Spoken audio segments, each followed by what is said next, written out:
Seriously? No idea. Okay. In my view, it is a lease. And in my view, you have certainty of income. You may not know exactly the amount of money you will get, but you know for a fact you will get a return. How do you know that? Somebody will stay in the room. Somebody will stay in the hotel. There is no empty hotel. It doesn't really exist. So if you bought this property and you own the entire 100 bedrooms, for example, okay, and you had a company coming in and managing that under a management contract, where effectively they run the P&L and you receive whatever is left after the management fees, okay, you can go negative. Okay, may not happen very often, but you can. Okay, here you get the top line revenue lease. How many people know a group called Accor in the room? Okay, a little bit more participation. You're alive. This is a discussion about transport for London. Maybe that will wake you. A top line lease is a powerful tool. Is a powerful guarantee for many groups, including banks, and that's one of the reasons people are willing to lend on that. There are other condo hotel models, particularly in the US, where no operator will come in and guarantee that, because it's risky. It's risky for them.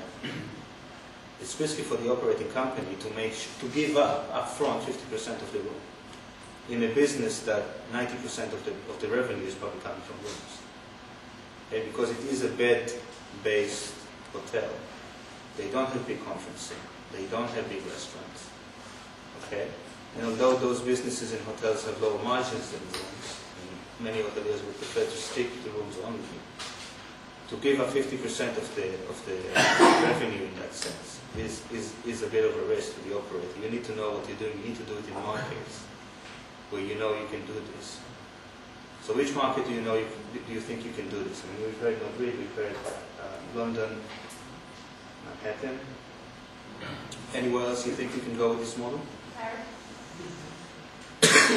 Paris, okay. Why? Diversity.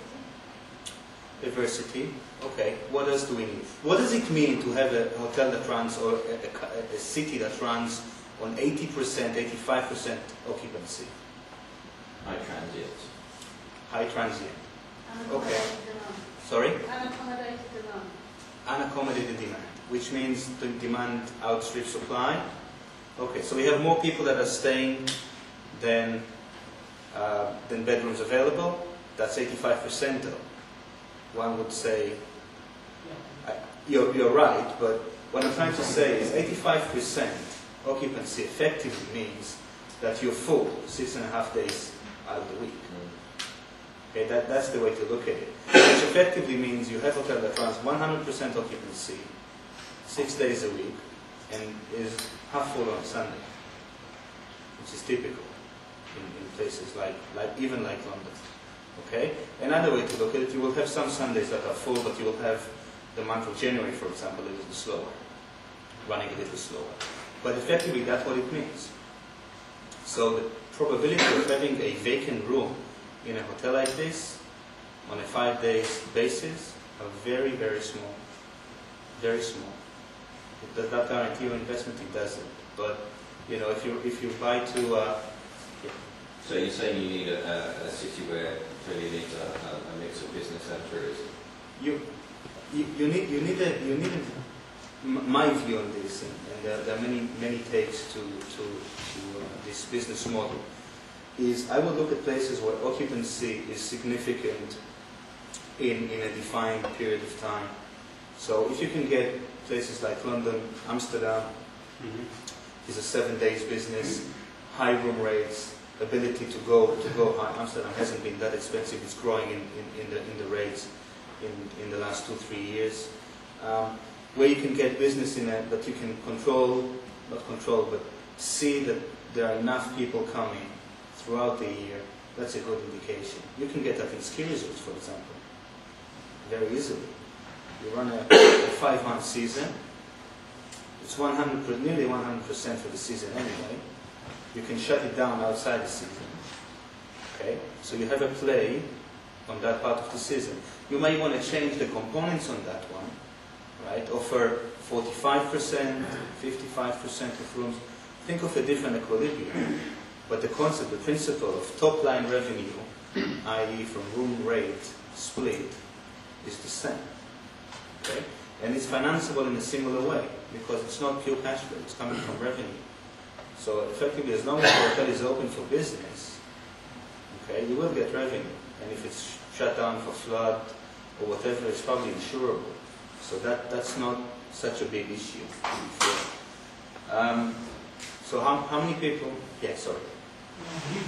You also say to the customer that if you invest 5% of your revenues in marketing, or you guarantee something that you do marketing of the product? Under this model, and models like that, any lease model, okay, you as the owner of the real estate can expect 50% of the room. That's what you get. And these guys will take £500 from you. Some people would say it's not enough. Some people would say it is enough.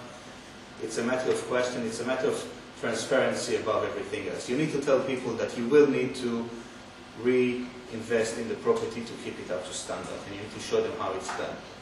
Now, how many of you have taken a course in hotel real estate?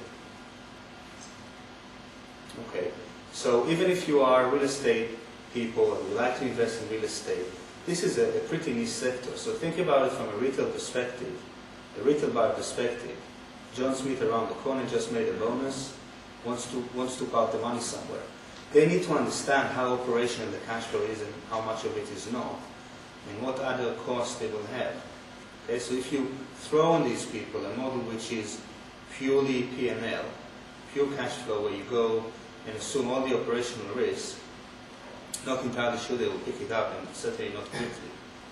Okay, so the good thing about this is it shows you where the revenue is coming from. It doesn't eliminate other operational issues, okay, of how well you're going to take care of the business. What are the performance clauses you have? How do you break the contract with that operator? How do you create a secondary market for that? If you want to go and sell that, what do you do?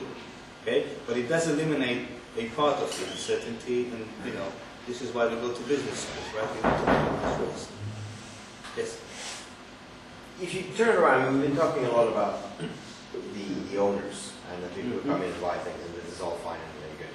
But turn it around. Marriott doesn't do this. Any of the other big ones don't do this.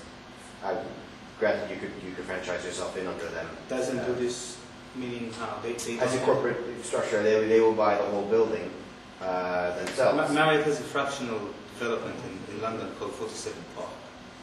Anecdotally, they don't do that very often, it's true. Mm-hmm. It is a fractional model, which is ownership based, but you have more than one owner per unit. Sure. But in principle, it's not that dissimilar to this. But I guess what I was thinking about is what's the incentive to go for this kind of a model from a corporate point of view, as opposed to buying the whole building, running it, or running it on a larger scale? That's a great question. But you've got a lot more management when you're selling on a room basis, as opposed to if you're selling, 50% of the building to him and 50% of the building to him, kind of thing. And then That's okay. So let's separate conceptually. Let's separate the ownership from management. Okay, of hotels. Okay, let's start with the basics. Mom and dad own a building, belong to pub. It's got 50 bedrooms in central of London. They're thinking what to do with it. It's an old building. They know they can operate a hotel. They open the doors, they put a sign, they have a hotel. Okay? People come, they stay, they pay for the room, pay for breakfast, whatever, and they leave. Okay? If people are not staying, sorry, who is suffering? Mom and dad, right? Who can ensure that this property goes on an international GDS system and goes to the right distribution channels? Say mom and pop. What do they know about marketing on a global economy? Very little. Okay. What do they know about managing property? Okay. Fixing the property, getting the right contracts? Very little. What do they know about supply chain management and how you reduce cost by sourcing the the food and the electricity and energy and so on from the right contractors.